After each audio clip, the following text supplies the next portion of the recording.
Tapos na yung ano natin, yung wall mounted cabinet. Ano ba to? Hindi to cabinet eh. Dahil hindi siya tawag dito. Para hindi siya pagpubugaran at pagbabahayan ng mga cockroach. Ayan. So instead nga cabinet, yan ang nilalagay natin. Ayan, 2x4 ng mga aluminum yung nilalagay natin. Ayan, kulay brown. Okay.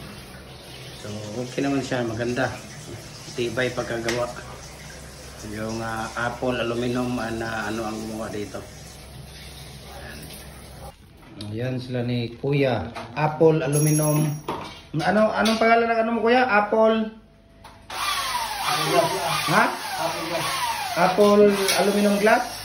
Ayan si Kuya Apple. Yan si Kuya Apple. Oh. Instead na cabinet ang ilagay dyan, hindi ko na nilagyan ng cabinet. Ang nilagay ko dito, aluminum. Ayan. So, tingnan ninyo. Ayan, mamaya tingnan natin. Hindi pa siya tapos eh. Ongoing pa yung ano niya. Ginagawa niya. So, tingnan natin dito yung ano. Yung iba niya ng mga gamit. Yung iba ng mga gamit dito. Mamaya tingnan natin. Ayan, so hanggang ngayon gumagawa pa sila. May oras na. Alas 8. Ayan, gumagawa pa sila. Mga brace, ano yung ginagawa niya po? Mga brace na lang yan, di ba? Ayan, mga brace na lang ang mga ginagawa nila. Ano ba nilagay dito eh? Ano ba para makita? Yung ano na itsura. So, ayan pala. Ayan nyo.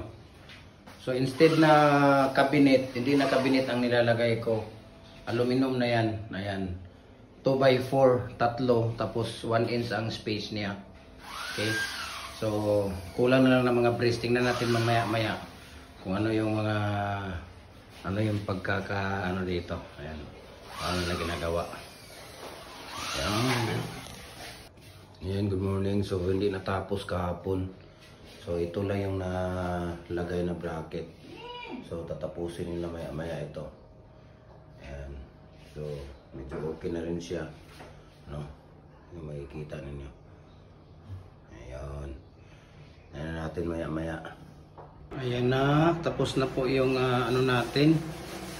Yung ano bang tawag dito? Instead na cabinet, ito po yung nilalagay natin dito.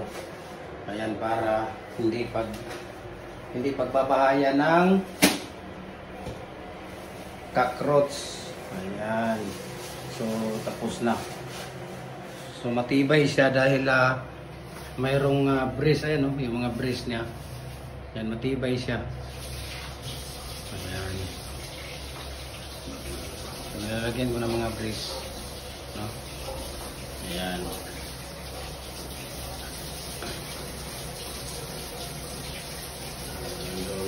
Hanggang doon. Okay. So, yan tayo.